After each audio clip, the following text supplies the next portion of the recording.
Bueno, otra vez aquí. Queridos Instagramers, pues voy a seguir con esta historia del hombre de los lobos, con este libro tan interesante de Abraham y Torok. Y bien, pues estábamos hablando que teníamos este paciente Pankejeff con sus traumas, con su sueño obsesivo, ¿no?, de recurrente del hombre de los lobos, y Freud lo trató sin éxito.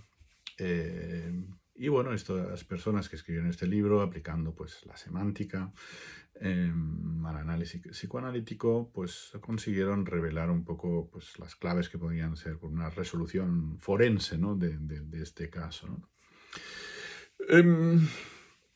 Bueno, vamos también a decir una cosa importante que Freud precisamente aprendió con este caso.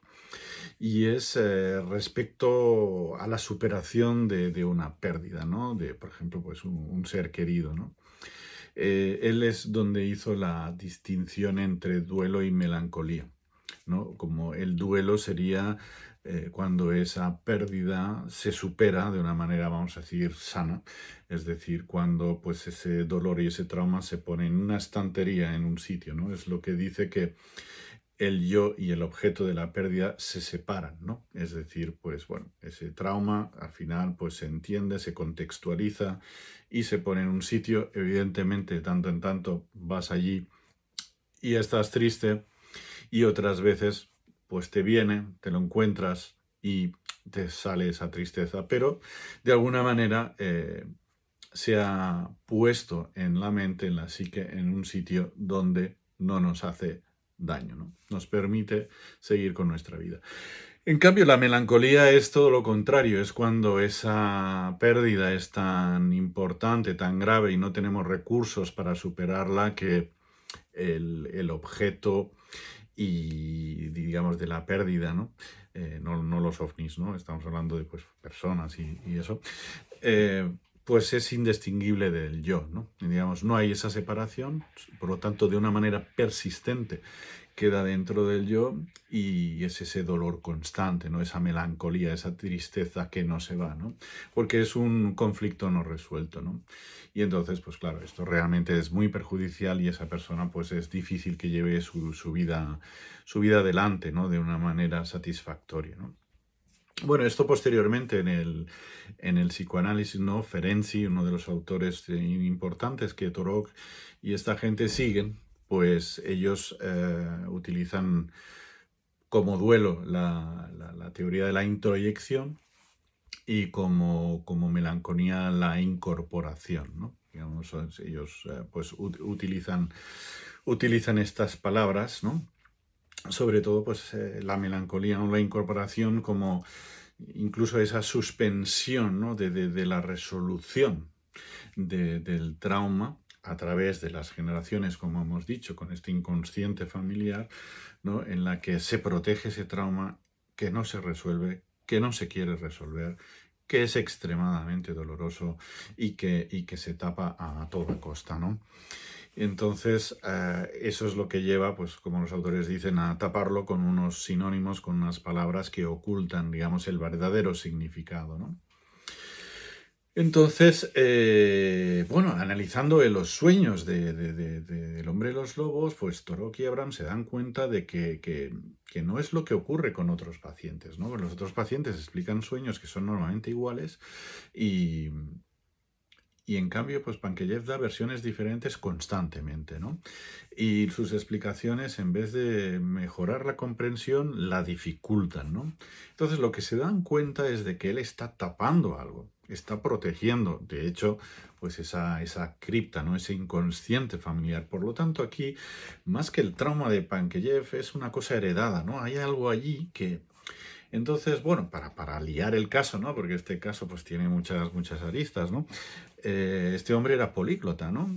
Pankejeff, pues por ejemplo, hablaba con su madre en ruso, hablaba con Freud en alemán, hablaba con su niñera en inglés, eh, y además pues también sabía francés, que además francés es un idioma clave porque en cambio de estar hablando aquí de una sinonimia en un idioma, aquí estamos hablando incluso de la sinonimia en varios idiomas, ¿no? Que además cada idioma pues se utilizaba con una gente determinada y para unas cosas, con lo cual pues esto le da bastante chicha, ¿no? Bueno, sin intentar, simplificando al máximo, ¿verdad? Por poneros un ejemplo, pues ellos descubren que hay unas palabras, por ejemplo, él cambia las versiones del número de lobos, ¿no? A veces son 6, a veces son 7, a veces son 5, ¿no? Del famoso dibujo son 5, ¿no? Como he dicho antes, creo. Y, y bueno, entonces ellos saben que, pues bueno, ven que la palabra con que se describe, pues el 6 en ruso, pues también significa falo, por ejemplo, y luego además en alemán significa palabras parecidas, estamos hablando, em, hermana, ¿no? Entonces, pues investigando descubren que a Ana, la hermana, realmente lo que pasó es que el padre abusó de ella, ¿no? Y ese es el trauma familiar que se transmite, ¿no? Y que hereda Pankejeff, ¿no?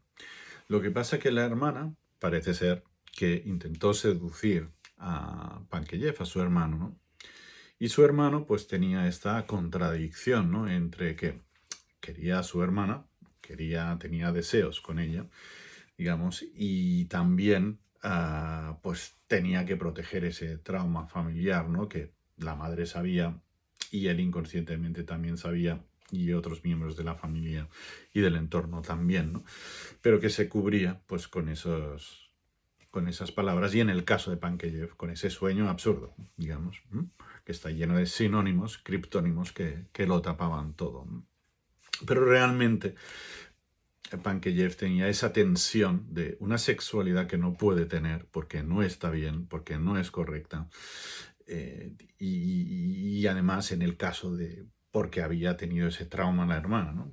La hermana, además, por desgracia, acabó suicidándose, lo cual agravó todos los traumas que tenía ya de por sí Pankejeff, ¿no? Entonces, claro, eso también le dio, pues, digamos, a esas incorporaciones, a esa melancolía, pues una fuerza inusitada, ¿no? Digamos, de que era un hombre, pues, que realmente, pues, vivía en el trauma constante.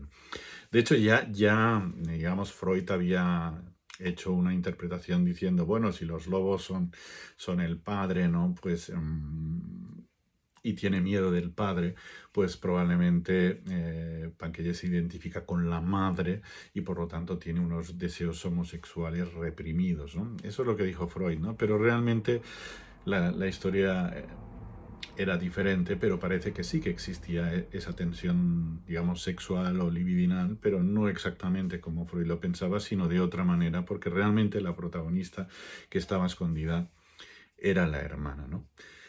Entonces, bueno, este es un poco la historia, ¿no? Es decir, que es uno de los ejemplos, yo diría casi de investigación, en plan Sherlock Holmes, de un caso, digamos, un cold case, ¿no? Digamos, resuelto, eh, quizás de una de las diversas soluciones posibles, ¿no? Ya digo, si tenéis ocasión de leer el libro, que no está ni traducido en español, pero bueno, siempre es una buena ocasión para aprender francés o inglés, ¿no? Y pues encontraréis también que hay unos apéndices con todas las palabras y todo esto, ¿no? He hecho una caricatura, pero creo que la historia es realmente interesante y bueno, nos abre muchas preguntas y muchos horizontes de cómo funciona la mente humana, ¿no? Bueno, pues nada, yo creo que espero que os haya interesado y que os haya gustado y bueno, otra vez pues os daré otra paliza. Venga, hasta otra.